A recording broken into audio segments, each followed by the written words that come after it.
Hi, my name is Jeffrey, and I'm going to do some quick tips for baseball and softball.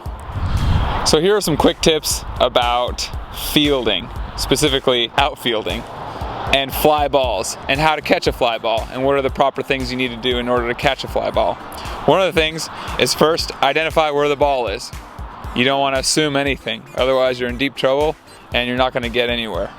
So, first thing is identify where the ball is, and then you have two options are called your pivot foot. Your pivot foot is either drop stepping back with your right foot if the ball's to the right of you, or with your left foot to the left if the ball's to the left of you. This will help you gain traction towards the ball wherever it is. If it's deep in right, then you pivot with your right.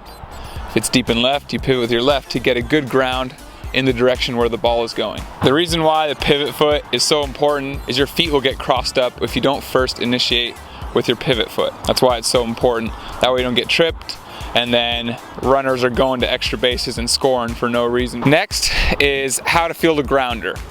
A ground ball can be either taken in the outfield or the infield, but it's important to have good posture and a ready position when you're fielding a ground ball. Another part of fielding ground balls after getting in a ready position is to put your fielding glove down on the ground and anticipating where the ball would go so it doesn't go through your legs. After the ball has come into your glove, your opposite hand is going to fold over so that you can capture the ball and it doesn't slip past you. Next is how to throw the baseball or the softball. One key thing is for your back foot, whatever you are, whatever hand you throw it with. If I'm left-handed, I'm going to turn sideways and my left foot is going to be pivoting like this, perpendicular to where I'm going to throw. That way I can transfer my momentum towards where I want to throw. If I'm like this, there's not much power. Another key part in throwing the baseball or the softball is angling or pointing your elbow of your glove hand towards where you want to throw the ball. So your throwing arm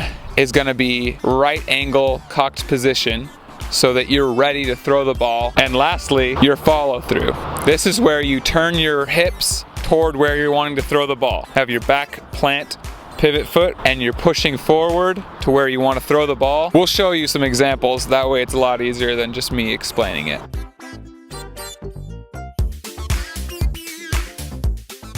Another key part in catching the baseball is catching the baseball or softball with two hands. When you have two hands enclosing the glove, it ensures that the ball is going to be caught. Okay, pitching. What you want to do is bend down in a good ready position just like you would if you were going to be fielding a ground ball. You want slight momentum going towards home plate. Okay, so basic tips on hitting. It's important to hold the bat right. A lot of people hold the bat like this or like this.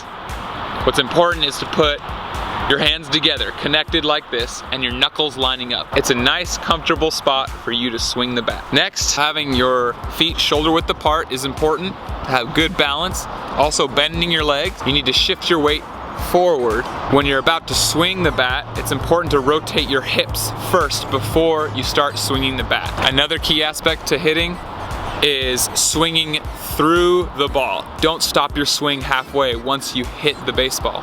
You want to swing all the way through. Now I'm going to talk about base running. Once you hit the ball, you're going to run towards first base. It's important to what we call rounding the base so that you have proper momentum going towards second base. It's important to build an angle when you're rounding the base as well. You step with your right foot on the inside left part of the bag. No matter if you're left-handed or right-handed, this is universal for all players. So those are some quick basic tips on the several aspects to baseball and softball. I hope you learned a little bit of something. I know it's not in great detail, but those are some basic tips that you can learn. Thank you so much for washing your windows. Why do you tape your wrists? I don't know, it looks good.